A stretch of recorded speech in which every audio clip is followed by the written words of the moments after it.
Hello, and welcome to Let My People Eat, a podcast that provides satisfying talk about kosher nutrition. Here we clear through the clutter of nutrition speak, arm you with the clarity and confidence to eat, feel, and be your healthiest every day. I am Jill Scharfman, a board-certified holistic nutritionist living in Los Angeles. And I'm Dr. Andrea Moskowitz, a neuroscientist and psychiatrist in Los Angeles. I use my training and experience to integrate positive lifestyle changes into my patients' lives. Hey, Andrea. Hey, Jill. How's it going? It's going well. Did you hear the news yesterday that a couple was awarded $2 billion from Monsanto from using the Roundup weed killer in their backyard for 30 years? I did hear about that. Yeah, that was big news yesterday. So we're going to talk about that a little bit more when our guest, Dawn Wilson, comes on, because she's very familiar with these weed killers and what they're doing. So we'll talk about that. But before, I just wanted to introduce the audience a little bit to what is organic all about so that they understand. And I have a voicemail here from Diana who this is a question I get all the time. Hi, Jill and Andrea. This is Diana calling. I love listening to your podcast.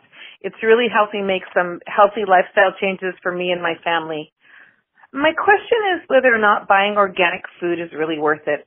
I know that I'm paying a premium versus buying conventional produce. So what am I getting in return? And can you tell me, what does the term organic really mean? Thank you. I appreciate it.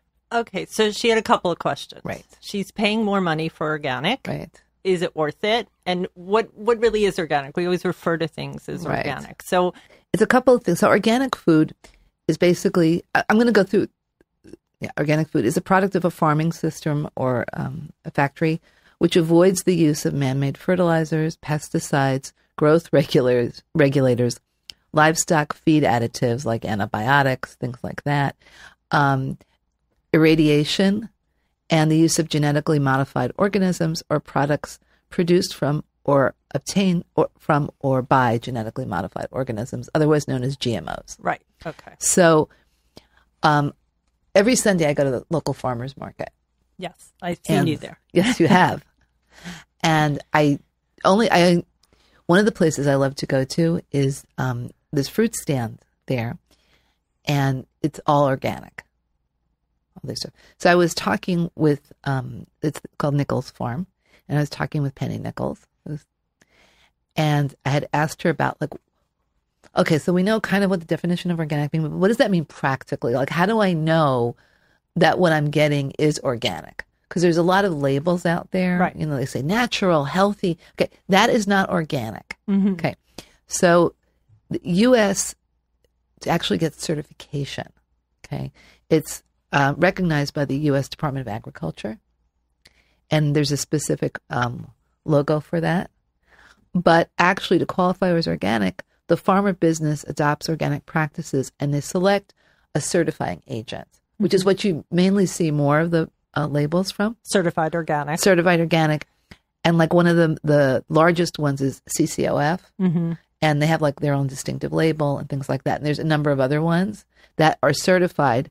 And they help the farmer business develop an action plan and oversee it. And I asked her how, because they used to be conventional. Right. So she says conventional meaning that they would use pesticides, they would use herbicides, right. I don't know if they used all of it, but regular farming practices. Right. So she said for farms, it's at least a 3-year transition period. Mm-hmm. And during that transition period, they can't use any of their products they were using. They have to use all the organic kind of things. But during that 3-year period, they also cannot say that they're organic. Right. It takes time. It takes time. The soil can be free of any of those other things that they may have been using in the past. Freer, right. Some people would argue. Right. Because sometimes farms, they're adjacent farms, right, and they can't help that when they're spraying with the plane on one field, that some of it is not going to transfer over to the organic side. Right. So there's concerns about that. About that. Right. So, so she said that takes at least 3 years, right, to transition over. So it's a big deal for farms when they do it. Right. And so that probably leads us to part of why it's more expensive to have an organic farm, and that's because it is more expensive to produce food organically. That's the farming practices they use, from crop rotation to the soil they use to the labor, keeping organic ingredients away from conventional ones. So it is very labor intensive to raise organic food. Right. And then the other thing too is that because they can't use some of the other methods, their crop yields may be lower. Right. Because, because more goes to spoilage or more gets eaten. Right.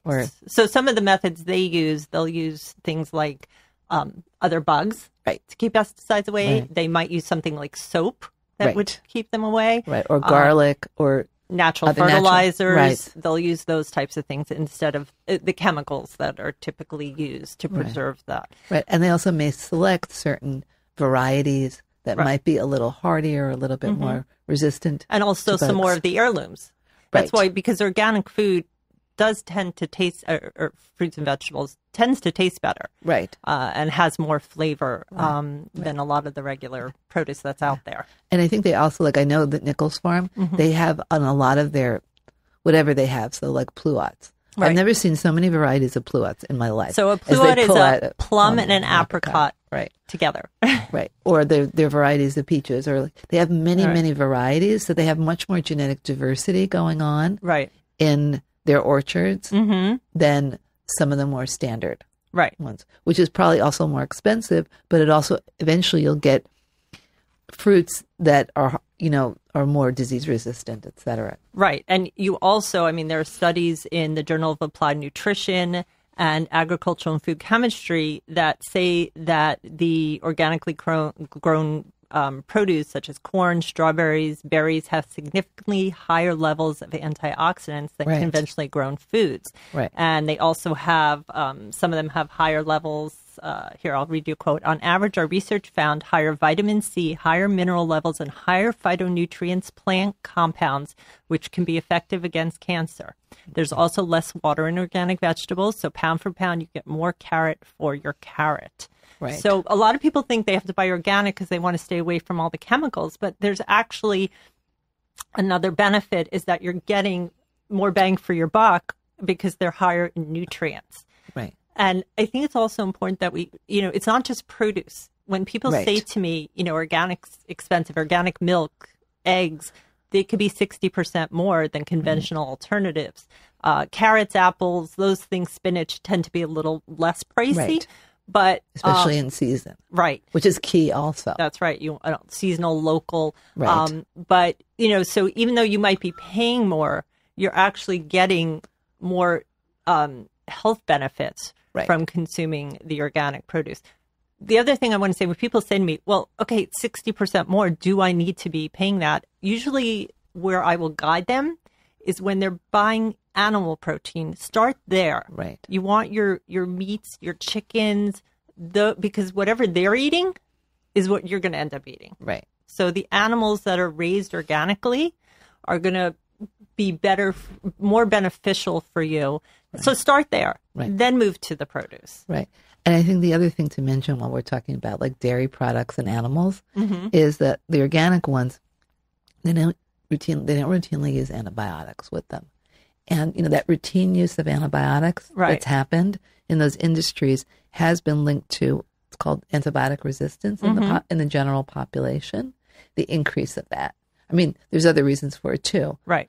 But, one of the things is for our population. Right. Animals who are raised organically, if they are sick, they must be treated with antibiotics, but then not routinely. And then they're removed though from the organic pipeline. Right. So it is they're also, they have to be outside, they have to exercise. There's a lot of things that surround that, and therefore also organic dairy and meat have about 50% more omega-3 fatty acids than conventional foods. And we definitely want to get those in because they're very good for your brain.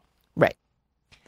So and there's also been studies about for women who are pregnant, decreased risk of preeclampsia with eating organic which foods. Is high blood pressure and also spilling protein in your urine and other things. Right. And then also possible decreased risk of cardiovascular diseases, and because of more anti-inflammatory properties. Right. Yeah. So, okay. So, we've been talking a little bit about the pesticides, and we know that pesticides used in strawberry farms in California, for instance, are associated with an increased cancer risk among children living in those areas. So we want to be very conscious of what is being put on our food and in our water. So so because of that, we have a guest who's going to be joining us today. So Dawn, who is our guest today, after taking a hiatus from the entertainment industry, in 2015, she started on a new career path. Her passion has always been health and wellness, and after her mother almost died in 2013 from a digestive issue, her passion only deepened. This led her to work with a company that understood that food can heal, and she joined Megafood as their territory sales manager for Los Angeles. Now, Megafood is a supplement company, and it should be noted that their commitment to purity and quality led them to becoming one of the first whole food supplement product lines certified kosher by the OK. Dawn is also the founder of glyphosate-residue-free.com. This certification verifies that food and supplement products do not contain the world's most used herbicide. Hey, Dawn. Hey, guys. How are you today? We are doing great. Thank you. Well. So talk about what happened in the news yesterday. Well, if you guys have read, there was a $2 billion awarding to a couple in Northern California who got cancer from the repeated use of glyphosate. And this is not an isolated incident. This is actually probably around the third or fourth major reward that has been given in the past year. And we are really starting to understand and see, glyphosate more in the news and get people to understand what this horrific herbicide is actually doing to our gut and to our food supply. Okay, so glyphosate is something that's used by Monsanto in their Roundup weed-killing product, correct? Correct, but it's not the only place glyphosate is best known for, yes, the active ingredient in Roundup, but it's used in many other herbicides. And the biggest use that we do in this country is what they call a desiccant on oats, which means that the old-fashioned way to dry oats in this country was to take big, huge gas-powered fans and put them in the fields and dry your oats. Well, they found a quite diabolical way to do it now.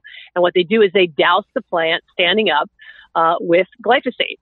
And because oats are processed very little, by the time it makes it to the table or to your child's high chair, I always say, because everybody, I've got Cheerios on the high chair is kind of standard. There's a high level of glyphosate in those products. And it is a, gut disrupting patented antibiotic, and it's what's called a broad spectrum antibiotic, which means that it kills all of your really healthy gut flora and microbiome in the gut. Wow. So dangerous for everyone. So the World Health Organization, they declare glyphosate as a probable human carcinogen. So why is this still available? Why do I still why are people still using it? Why are farmers still using it if we know that this is a problem? Well, the problem is we're using it 16 times greater than we were in the 1990s, and the standards for what the EPA is finding acceptable to food keeps getting higher and higher and higher. And unfortunately, there's a lot of money that's spent lobbying. I mean, Monsanto spends about $13 million a year lobbying for this product because it's an $8.9 billion industry. Mm-hmm. So they have, obviously, it all always boils down to money, unfortunately. Right. So you're actually going to DC next week to kind of. I am. I'm very excited. I'm very, very excited. So Megafood has led the charge in a petition that they submitted last year to the EPA with the Environmental Working Group, asking them to stop using glyphosate as a desiccant on oats. Mm-hmm. So we are very happy to say that what's called the public comment period has now been opened up. So we are going next week to present our 80,000 signatures, which will be counted as comments during that period to the EPA. We're going to literally go to Freedom Plaza lunchtime next week and have a few speakers to talk about glyphosate, how detrimental it is to our food supply and our chains. Food chains, and we are going to march it right over to the EPA. Okay. And what do you think? What do you hope's going to happen? What do you think's going to happen? Like, what do you see the evolution? We hope, very much so, that the EPA is now going to look at this issue in a very serious manner, considering all of these lawsuits have now been won. Although they could be appealed, they still have been won, which means the people are voicing their opinion, saying this is not right. And you're absolutely right. It is also noted as a human carcinogen, which is why these cancer cases are being won. So we're hoping that they will wake up and stop using this on our food. And we would like to eventually ban glyphosate altogether, but you have to start somewhere. Right. And this is where we're starting. Right. And we should probably also note that, yes, like these people who just recently won this case, I think they were using it for 30 years in their backyard, and they both developed non-Hodgkin's lymphoma within a couple of years of each other. But there are probably other things that are happening to our hormones, or, you know, like you said, we become more antibiotic resistant that maybe aren't as obvious as. Well, yeah. I mean, think about this. Taking a broad spectrum antibiotic is just killing all of the flora in your stomach. And I know that's, you know, for the layperson, well, what is flora? Well, that's all the things that we have healthy bacteria in our stomach that helps us to digest food, to have nutrients absorbed. And so when you go to the doctor and you're sick, you get what's called a narrow spectrum antibiotic, which just takes care of those strains that, you know, you're being affected by from a sickness. Right. Broad spectrum, that's a horrible premise that we are pouring this on our food. The other thing it's called a chelator, which means that basically it takes the minerals out of the ground. So it's taking nutrients out of the ground. But if it's doing that, it's taking certainly nutrients out of our food and out of our bodies as well.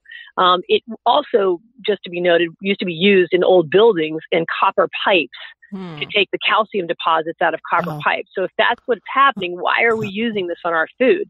And, you know, you cannot blame the farmers, because the farmers were told when they first started using this, it's going to help their yield. I mean, they need, you know, they wanted to increase their yield. That means only great things for them, increasing their profits. So now, you know, unfortunately, the farmers that have gotten in the habit of using this, it's hard to get away from. And now try to switch to an organic means or regenerative agriculture to get rid of this herbicide. So some people would say, though, that in order for us to sustain feeding the world at the population that it's growing right now, it would be almost impossible to do it without these chemicals.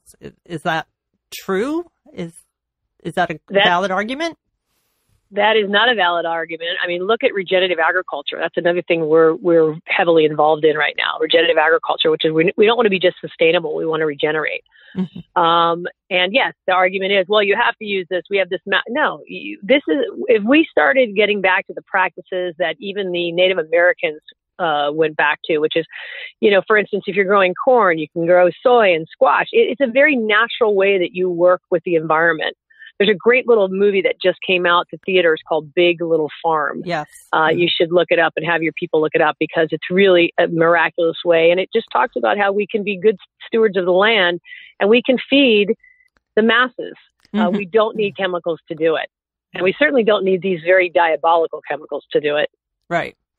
You know, I mean, I think the other thing too, just to jump in, you know, is when we think about, like, you know, countries that are, you know, food poor or need more food, I don't know if really the solution is us shipping the food to them, as is us helping, or someone helping their farmers have better yields, and not with chemicals, but with other means of planting or enriching their soil, or, you know, naturally, you know, things like that, so that it's local food for them.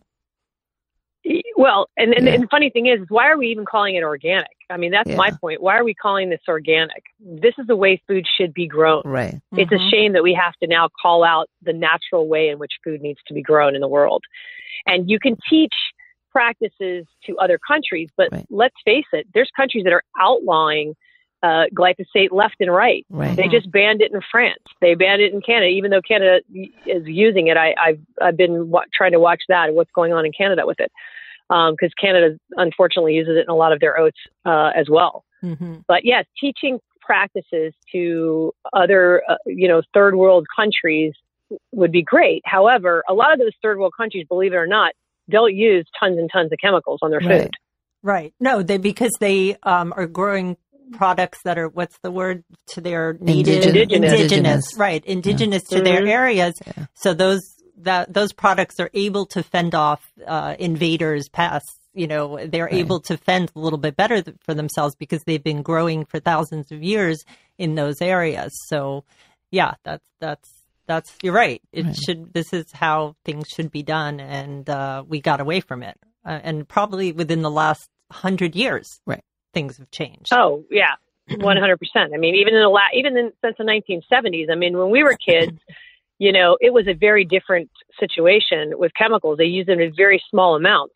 Right. Now the amounts just keep increasing 16 times what they were in the 1990s just for glyphosate. So that is just where is the outrage in that?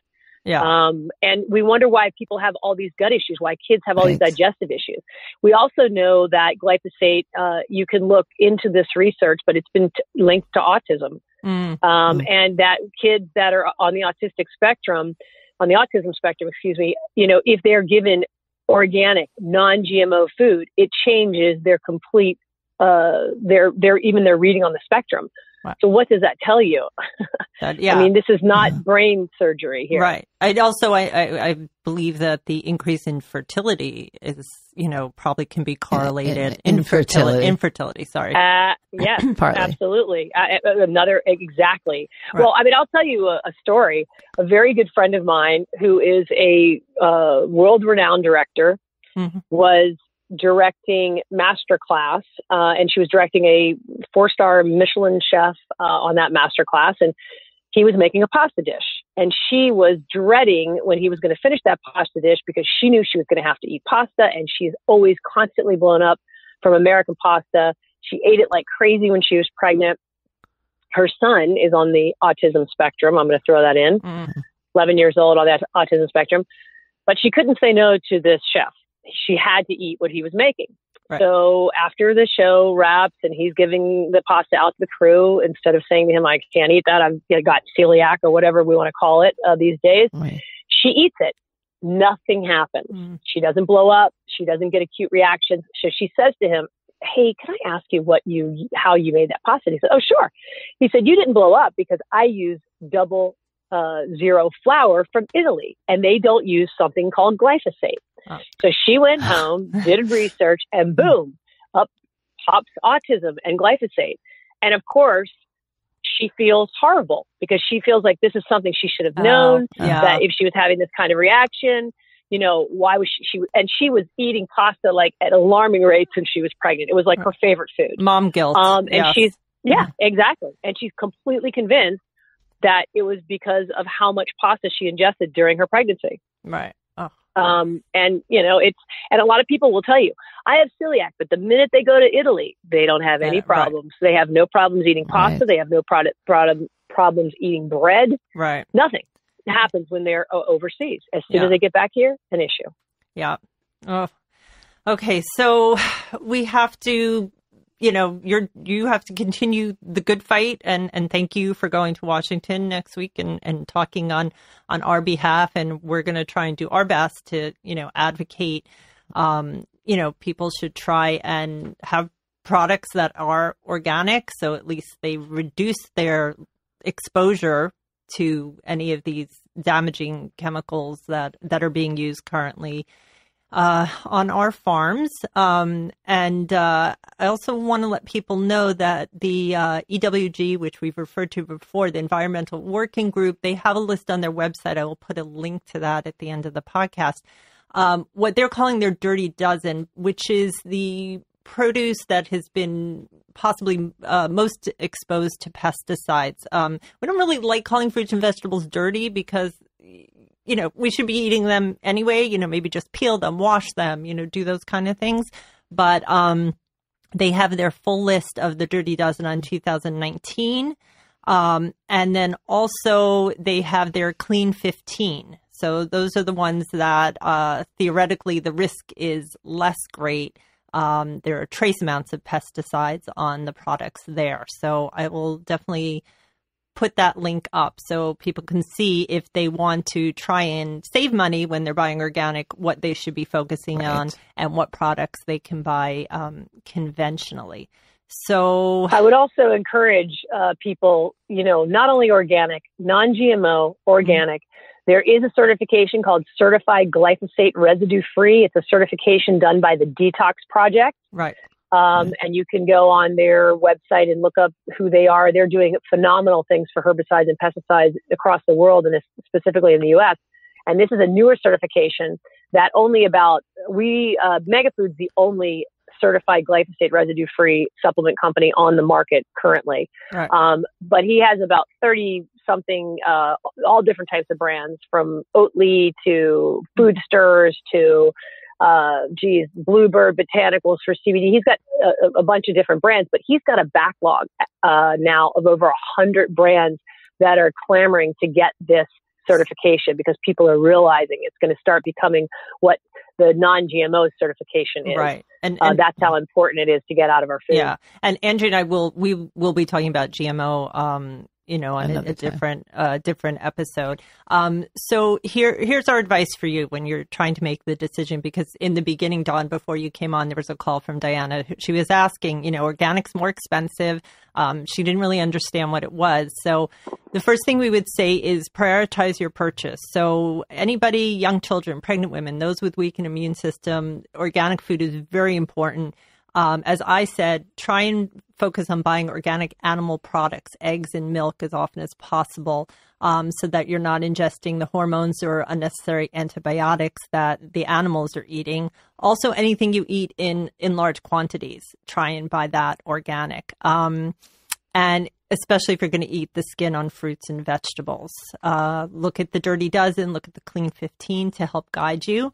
Buy in season and locally. Like Andrea said, she goes to her farmer's market, as does my husband, every week. We see each other. They see each other. Rushing around. Yeah. So they, if you have the option to do that, it's really the best way to know what you're getting. You can talk to the farmers.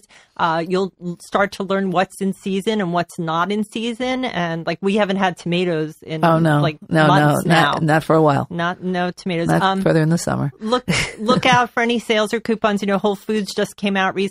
They're trying to reduce some of their costs now that Amazon has bought them. So, if you see anything that's on sale there, right. Oh, you can also do the Whole Foods app. Yeah. Where you get a discount. It's from if you have Amazon Prime. Right. Yeah. And I'll jump in and tell you that the first 100 people that respond, I will give them a $5 coupon for Megafood supplements. Oh, wow. Oh, great. That's okay. Great. And like I said, guys, Megafood is certified okay. So, if you have any questions about, send me emails and I'll send you to Dawn and she can help out with that. And the final thing is, if you can grow your own food, do it. Do it. We have fruit trees in our backyard. You do. I have a black thumb, so that will not be what I will be doing. But,